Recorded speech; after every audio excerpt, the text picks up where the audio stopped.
Hey everyone, welcome back. Today we're going to be looking at a Scandinavian that I had played recently. It's going to be a good game if you struggle with planning in the middle game and trying to come up with ideas in the middle game. So starts with e4, d5, the Scandinavian.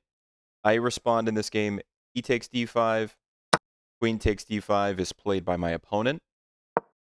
Knight c3, point here is just attacking the queen, trying to develop my piece. Queen e5 check. This is a book move, but it's really nothing special.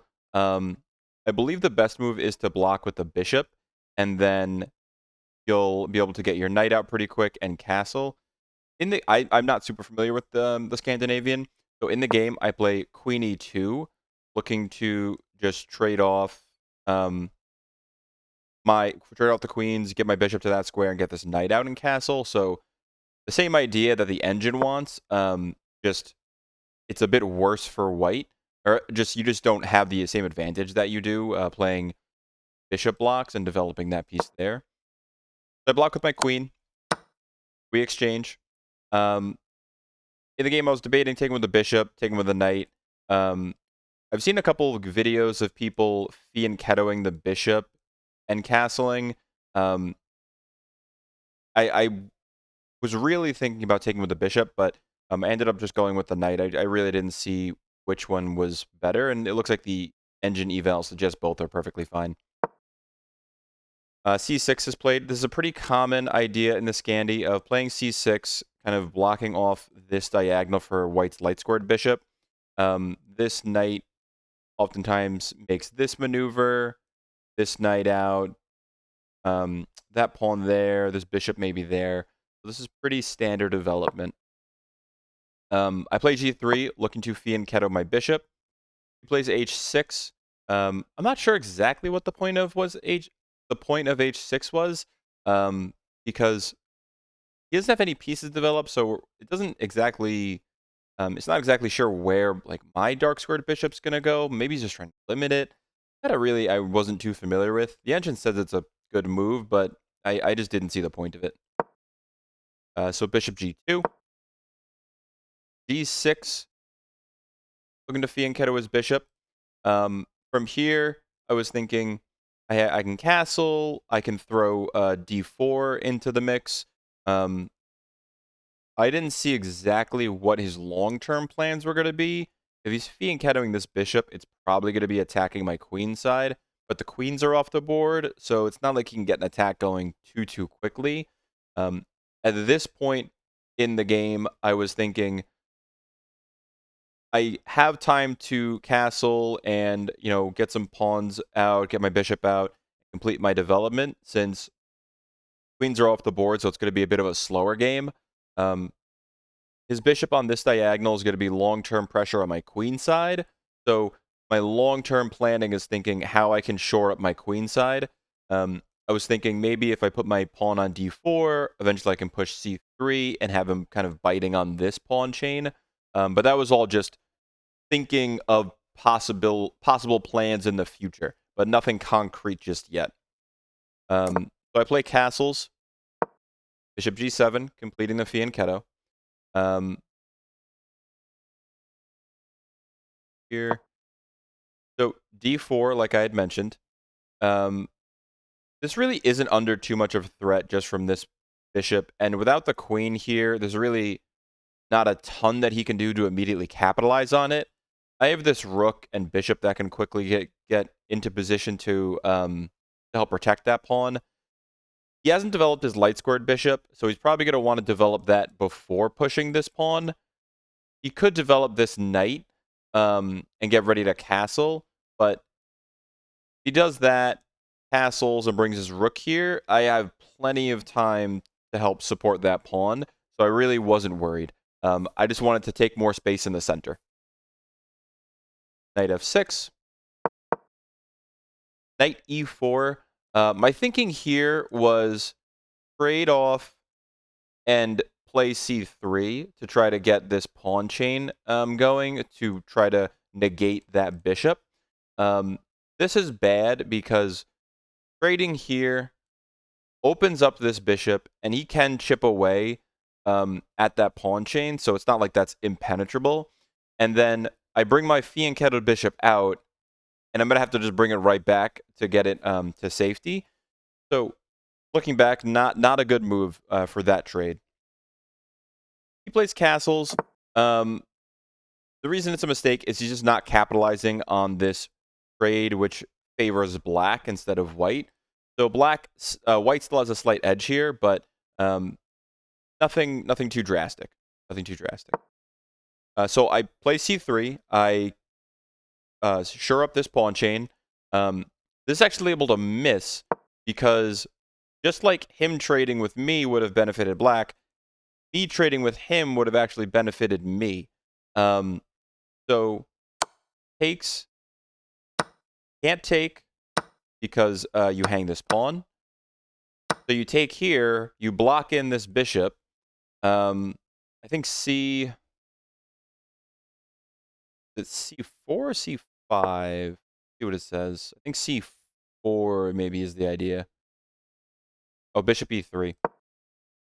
So likes bishop E3 first. But black gets a bit more pieces developed. Not black. White gets some pieces developed. Black still has a couple moves to develop these pieces. So white is a bit better, but nothing game ending. So back to my position. I play C3. He responds rook E8. Again, just missing this favorable trade for black. Knight C5.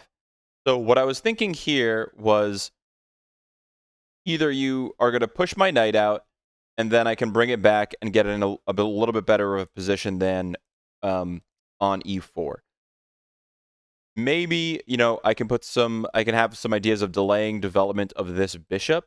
And then I'd have time to maybe get like this bishop out, play H3 and get this bishop out to prevent any knight here ideas. But I was looking to primarily cycle my knight to D3. But if, in the meantime, plant it here and put some pressure on this pawn and try to discourage this bishop from developing for the moment. So it did actually induce B6.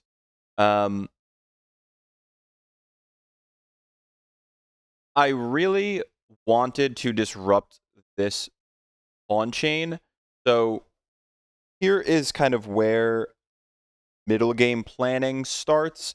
Not starts, but where I started it in this game. I wasn't worried so much about, pushing this pawn and having him blunder the rook. That's not what I was thinking. I was thinking, this is a really tough pawn chain for me to deal with, and it weakens my fianchettoed bishop. So let me play a move to try to induce a weakness in that pawn chain. And I tried to pick a move that, one, I could do in a move or two. I didn't need a bunch of tempo to move my knight over there. And I would be improving a piece that wasn't in a great position anyway, i.e. my E4 knight. So I took my E4 knight, planted it there, trying to induce B6 because I wanted to move that knight anyway, and I wanted to weaken that pawn chain. So that was the kind of thinking here. Identifying a strength of mine, this bishop, if it can get active. So right now it's kind of more of a weakness than a strength, but if this can get a little more active, it'll be really good. So what is keeping it from being active? This strong, or being as active as it could be, this strong pawn chain. How can I disrupt that pawn chain? Putting pressure on B7, trying to induce a pawn move that would break up that pawn chain. That's all that thinking was. B6 is an inaccuracy. It weakens this diagonal while I have a light squared bishop just kind of staring at this rook. And you still need two more moves to get this rook off of this diagonal, or at least, pushing this pawn to get it to A7. So B6 is an accuracy. It just kind of gives me exactly what I want. Knight D3, pulling it back. Oops, sorry about that. Pulling it back towards the center. Here, I did see bishop a6, but I thought I can just put my rook there, and I'm really not in any trouble. I can move this knight, move this knight. Like, I really wasn't too worried. Really wasn't too worried. He plays bishop a6. So white has a slight edge here, because this square right here is a knight that really can't develop, a rook that's trapped in the corner, so the rooks are not connected, and this bishop really is not going to be having much prospects because rook d1 protects the knight, and that's really it. He has nothing else for that bishop. He can trade off his light squared bishop for my knight, but that would just only aid white because then I have this really strong bishop, and I have the only light squared bishop. So really, this is a weakness for black. I play rook d1. He plays rook c8, looking to move this knight and discourage me from taking on c6. But you can see how much of a weakness this area is for black because he had to move a rook in order to allow him to develop a knight, because this bishop is just putting so much pressure on that diagonal. So as I'm sitting here making moves, I'm thinking, this bishop I don't think is going to be going anywhere, and I have long-term pressure on the queen side that I should be able to maybe win a pawn or get something going on the queen side. So I'm shifting my focus towards the queen side for more planning and middle game planning. I'm identifying a strength of mine, this light squared bishop, and a weakness of his, and I'm going to try to exploit that in the future. So what does that look like? That looks like moving these two knights to better positions and developing this dark squared bishop. So maybe this knight comes here. I can't just move this knight straight away because then I just hang my e2 knight. So I have to move these a bit in sequence. So as you can see, I go knight e4 because I'm looking to maybe play here. Brings the bishop there. Maybe that's not so good. Maybe I develop my dark squared bishop, bring my knight here and here, something along those lines. He goes knight b to d7. The whole point of this rook move was to develop the knight, so that's exactly what he did. Knight e5. This was not a good move. He takes, I takes, it weakens my pawn chain. This knight comes here. I don't really have a good way to defend this pawn, so I have to push it. He can just, he doesn't have to take it, but he can just, go here, and it's kind of hard to hang on to this pawn, so this was a bad move by me. What would have been better was here, maybe here. I would have kept this strong pawn chain, and I would have had a bit of a better position. Eventually looking to push here with 1, 2, 3 defenders on it. But, hindsight's 20/20. But that's why we do the analysis. So knight e5, knight takes e5, d takes e5, knight e8. Probably should have gone maybe here, but the engine likes, what is it? Knight g4, putting direct pressure on the pawn. It's still about an even game. It's not like anyone is particularly better or worse, but white has a slight edge. Rook e1, just supporting this pawn. So e6, perfectly good move.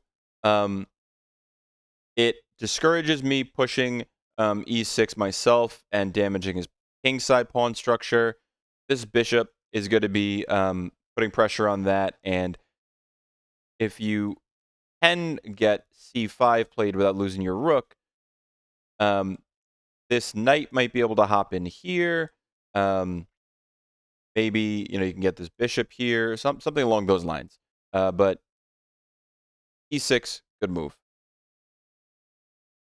So my thinking here was I don't think he's going to be able to fully capture this pawn too quickly.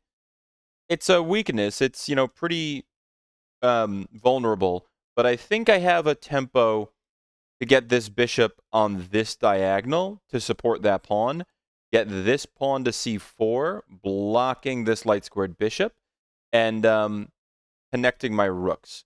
So I said earlier, my play is going to be on the queen side. I'm slowly advancing my pawns on the queen side, gaining space, developing this bishop, getting my rooks together. So that's my thinking here. Gain more space, finished my development, and look to continue expanding on the queen side. Bishop d7, because he's anticipating I play c4, so preemptively moving the bishop. And then you also free up this rook because I can no longer capture c6. So bishop b7, I'm sorry, bishop b7, good. Here, I'm not exactly sure why I played this thinking back. If I came here, it's not like I can attack this pawn. This doesn't really support this pawn because he can go rook here. So I'm not exactly sure what I was thinking with this move, but this is not a good move. Not a good move. Rook d8 gets played. Just putting pressure on this knight. Now this pawn is protected by the bishop, so that rook is freed up.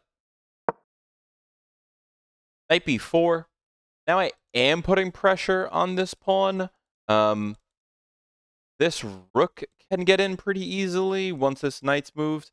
So not the best position for white, but I'm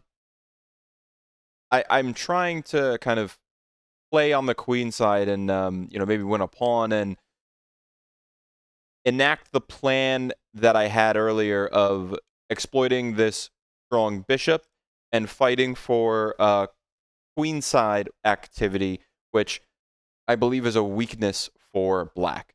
So that's all I'm doing. Rook a c8, putting a defender to that pawn. Perfectly logical move. Not much to delve into. h4. I was trying to discourage this because if he plays here, then that kind of blunts this bishop coming out here. So I figured here, takes with the bishop. I do have this idea in my head, but this rook can come in pretty easily. I didn't see where I wanted to put my dark squared bishop. I can't go here because then I lose the pawn. And then that dark squared bishop is just killer. I go here. I knew rook was coming in here, but I thought I could, protect my bishop, push this pawn. I just wasn't sure. I just wasn't sure at this point. I knew it was about an even game, but I kind of felt I made a couple mistakes, and I didn't exactly know how I can continue pressuring the queen side. He plays a5. I wasn't exactly sure what the idea was of this, because I assume he's just kicking my knight out, but then my knight just comes here, and it can kind of go into a lot of different spots. So my knight wasn't in a good spot here, so playing a5 just only induces a knight move that I kind of needed to make anyway. So when you're looking for candidate moves and you're looking for threatening moves or attacking moves, you want to think, what piece are you actually attacking and what piece is worth attacking? Because if you attack a piece that's not really doing anything, that's not really threatening anything, and that the opponent probably wants to improve anyway, attacking it is most likely only going to aid your opponent in getting that piece to a better square. Now, if you attack that piece and it moves to a square and you have follow-up moves that, continue putting pressure on your opponent, then that can be a good thing. But just simply kicking my knight away with no clear follow-up, not the best move. So knight c2, getting my knight out of there. Rook d3. Go bishop here, protect that pawn. I could push this pawn. Bishop here, rook here, maybe here. You could double up, but there's really no attack that's happening anytime soon by black. I need to improve my pieces anyway, so I need to develop this bishop, need to get this knight to a better square. Bringing your rook all the way down into my side without them being double stacked really doesn't make much sense. So that's why it's an inaccuracy. You're not attacking anything, and it's going to take you a couple tempi to actually be able to attack anything. And in the meantime, I get to finish developing my pieces and getting them to better squares anyway. Bishop b2. I thought this was a fine move. I knew the rook could come here, but I figured I could go rook here, maybe push, and like it wasn't that bad of a move. The engine likes is c4, just making a bit of a pawn chain. I didn't know if this was ever going to be a threat of like, takes, and then he has this really strong dark squared bishop. So that's why I wanted to just focus on developing my pieces first. It's still even with bishop b2, but it loses the slight edge that I had. Who plays knight rook d2? This I kind of saw coming. I thought, let me just bring my rook here, and then I should be good. And that's really the only good move, because otherwise you're just losing a piece. So rook a c1, rook c d8, double stacking the rooks. I really wasn't worried about this. I, can go bishop back, get this knight out. I really didn't see what the problem was. Push here, bishop back. I thought this should be at least even, but I like my prospects better than black. So bishop a1. The engine really likes c4 first, opening up this bishop, supporting this pawn. It's still about even, but playing bishop a1 first is definitely giving the edge to black. It looks like he's going to be able to get his bishop active in that regard. You can't just move the knight straight away because then you lose the pawn. So black definitely has the edge. I did not see this idea in the game, this kind of rerouting of the bishop, but it just makes so much sense to me now as I'm sitting here. So like let's say, I don't know,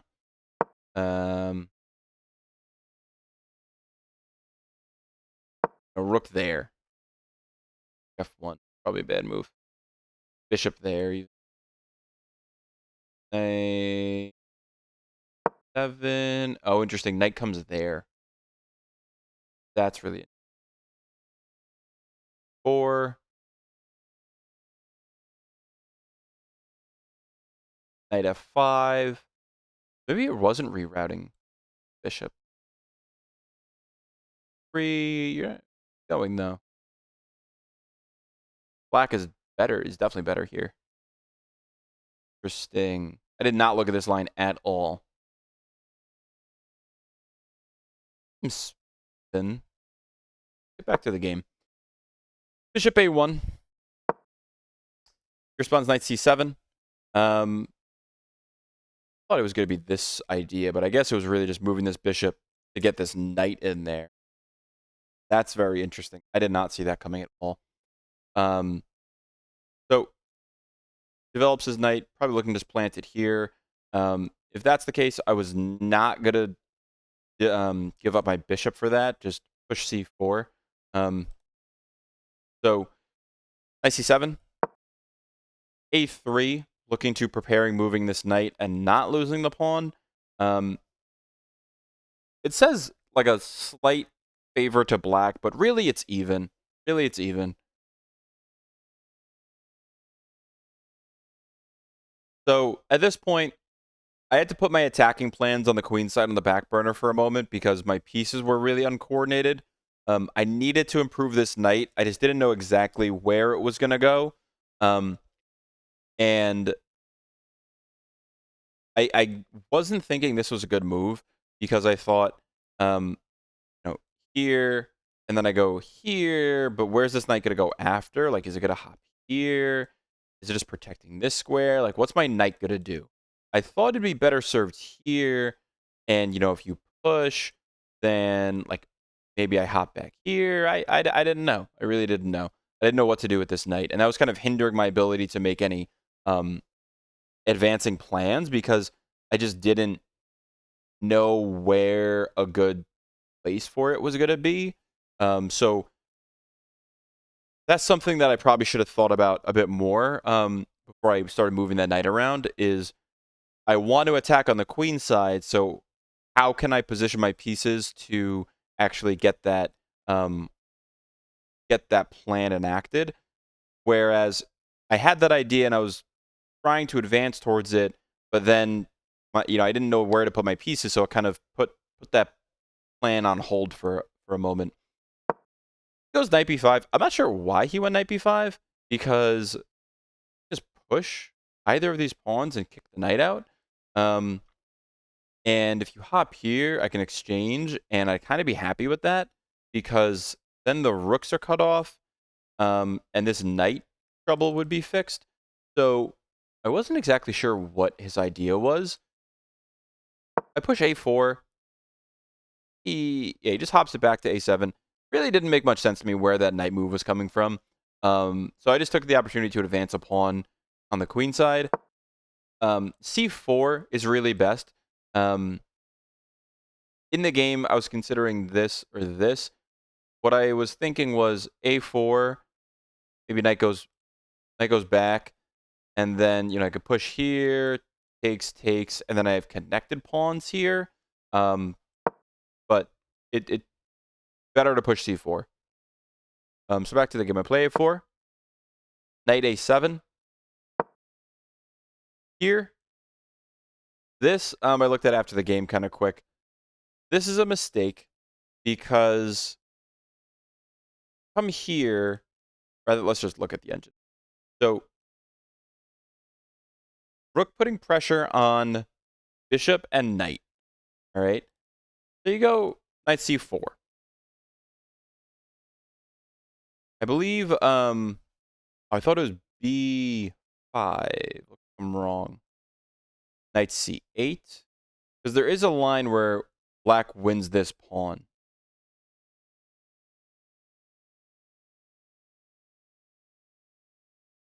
Bishop f1.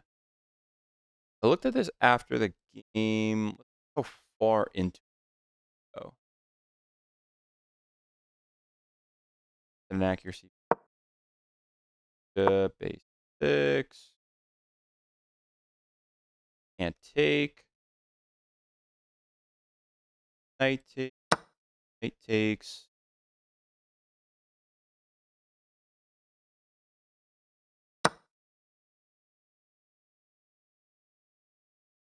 King here. Rook to d. Oh, interesting. Take. It's just going to be a draw. Yeah, it's just going to be a draw with these two rooks and this king. There was a line. Rook slides here. Knight there.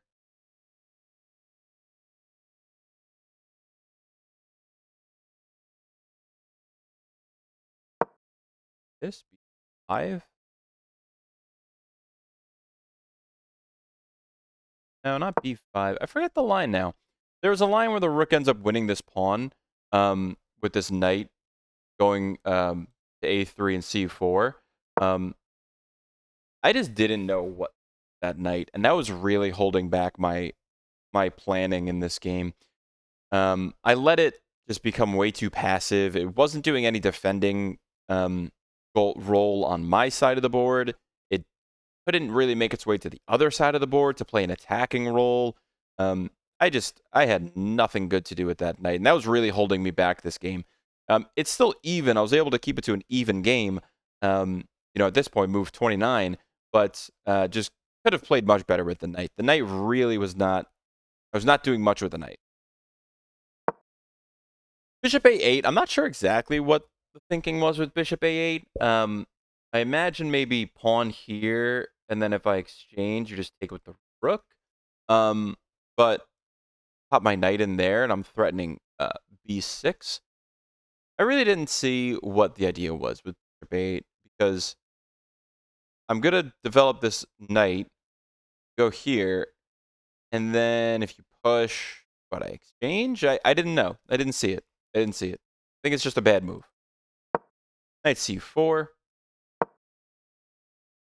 So rook D2 to D3. This is an inaccuracy. It's a mistake. I can take B6. And I just cleanly win a pawn. I'm not sure what the thinking was, if he just still wanted to put pressure on C3, but he wasn't going to win C3. So I'm really just not sure what the idea was. In the game, I thought, do I go bishop E4 and kick it all the way back to its side of the board and then take, and then I would have pressure on this bishop and rook. So, maybe you swing your rook here and I just take it, and then I have pressure on C6, and this knight can't really move because it's the only protector for C6. I thought, do I just take straight away and then take the bishop? Push C4 after, or push B4 after? I really didn't know which one would be better. I played bishop E4 first, thinking, you know what, let me just get this rook out of the way, and then I don't have to worry about losing any of these pawns if I'm miscalculating. He wasn't going to be able to defend B6 immediately, so I knew I had a tempo to kind of kick the rook out, if nothing else, but I didn't know which one would be better. Here, my knight has a little bit clearer of a role. It's attacking some pawns on the queen side. So kind of back on track for my plan of queenside pressure and queenside attacking, aided by this light squared bishop. So we're kind of back to where I wanted to be earlier. I have a plan. I didn't need to change to anything too different. I just got sidetracked with having to improve my knight and get my knight back in the game. But we're back to where I want to be. So rook D3 to D7. Knight takes B6. Rook B7. Knight takes A8. Here I figure, let me just get the bishop pair. I might be able to push here, but after he takes, then I realized he could just double stack, and I'm having a kind of a tough time protecting this pawn. I knew I could bring my bishop back, but then, like, I'm off this diagonal. This knight can then move. I just knew I had kind of a not as ideal of a position. So, because rook E to D1. Let's do takes here. Can't take. Then I'm going here. And winning the bishop. So where I was here. Knight takes A8. It's an inaccuracy. My thinking was, let me get the bishop pair. Let me continue putting pressure on C6. But it gives up quite a bit of my advantage. The better plan would have been exchange rooks, and then if he makes the mistake of taking this knight, I can take back, and I can always trade off for that bishop because the bishop is blocked in by the rook. Rook takes A8, bishop C2, just trying to prevent a ton of pressure coming this way. Rook D8, Rook C to D1. I knew he could double stack, but I thought I'll trade. Then I'll bring this rook here eventually. I'll push here. My thinking here was I have a queenside majority. This knight has nowhere good to go. Let me try trading some pieces and using my extra pawn on the queen side to make a passed pawn. So earlier in the game, the planning was I have a really strong light squared bishop. He has a weak queen side. Attack on the queen side. Throughout the game, I had some problems with poor coordination of my pieces, underdeveloped pieces, and once that was fixed, I was able to go back to continuing to attack on the queen side, capture a pawn. Now I'm winning. My plan is to convert to a winning endgame. To do that, I was thinking he's going to want to double stack here. I'll trade. And I'll have a queenside majority. What I miscalculated here is this will take a defender off of this pawn. I see that now, but during the game, I realized that maybe I should have played c4 first to get this, bishop active. But that was my thinking of the game: was trade here, use my extra pawn on the queen side to make a passed pawn. Rook bd7 takes. Now I actually finally play c4, protecting this pawn. Rook here. Rook d2. Just go rook c1. Nothing crazy. I don't need to do anything too drastic. I don't need to my bishop back. I can just go rook c1, and I maintain my advantage. I can bring my bishop here, attack this pawn. Yeah, I'm not exactly sure what he was thinking. It was an attacking move, but didn't really attack anything. So he goes bishop f8. I realized he was going to want to plant his bishop here, anchoring this pawn in. I had a tempo ahead, and I realized if he still plants his bishop here, then I can just take this rook. So I go here, and you're going to have to move the rook. I can't take, because then he takes here. So my kind of calculation was bishop here, rook here, maybe like king here, maybe here, bishop here. So that's my thinking was I do have time to play this bishop move. When the rook moves, I have ways to kind of kick it around and get it off my side of the board.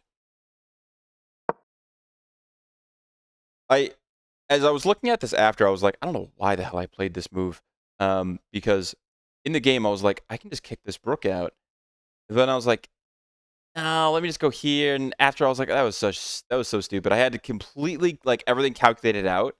And then I was like, I don't think so. Let me go for this pawn. I don't know. Something about it doesn't work. But just had everything calculated out for me. And then I was like, this doesn't feel right. Just a stupid move. Just a stupid move. Bishop c5. Putting pressure here. Rook f1. You're the only move to support that pawn. I gave up my entire advantage with this bishop e4. It was just second guessing myself. I'm so mad about that one. Rook there. Bishop c3. Bishop b4. This doesn't make much sense because if I exchange here, then I can bring this rook here to support b3, and then this rook is going to have a tough time really doing anything, attacking on my second rank, but unsupported by any other pieces. So rooks on the second and seventh are good, but only if they're like two rooks or if they're supported by other pieces. And then this knight isn't going to be able to move because this bishop is just staring at that pawn. So I do exchange. I get my rook, I get my king ready to be a bit active. Figuring, if you go here, I'm going to slide my rook here. which is exactly what happens in the game. Goes here. Yeah, rook e2. So here, I was thinking he's going to want to push this pawn, free up his knight. I need a way, or I need a good time to play c5 to freeze that pawn and prevent him from anchoring b4. Right now, b4 is undefended. If I could play c5, with this rook on the second, he's not going to be able to attack it, and then that'll be a permanent weakness of c6. And I'd be able to better attack b4 because it would just be isolated on its own. Like I go rook here. So that was my thinking. I need a tempo to play this, and this rook isn't really going anywhere anytime soon. Rook e2, king f3, just getting the rook out of there. Rook d2, really nowhere else to go. King e3, just continuing to kind of bully this rook and get it out of there. And then I think here I play f5. Or not f5, c5. So identifying another weakness and getting a plan around it of, I have a queenside majority. I don't want him to have connected pawns. So let me play c5 to create a permanent weakness of c6 and try to discourage this knight from going anywhere. Please king f8. Rook c1, just doing exactly what I said before of getting ready to capture this weak pawn. Just maneuvering. Really nowhere to go. You know, you could throw pawns at me, but you know, I can take on passant. I can take this. So I really wasn't too worried. Here. This was just kind of desperation, you know, trying to get something going for black, but like this pawn is just hanging. Simply hanging. Not much for black to do here.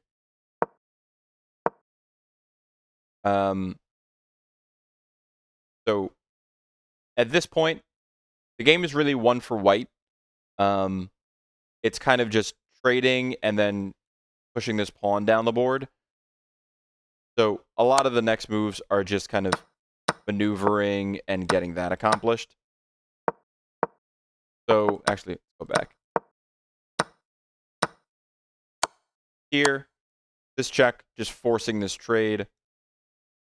Recapture with the bishop, and this knight can't give me any weird checks that'll get me away from my bishop. I had no worries about this. I just capture. If you capture, I'm just gonna push mine before you push yours. Then I promote vote, and I would be able to to win the game. Go back. Takes. This king can actually stop the pawn. I know I promote first, but the king actually can stop the pawn.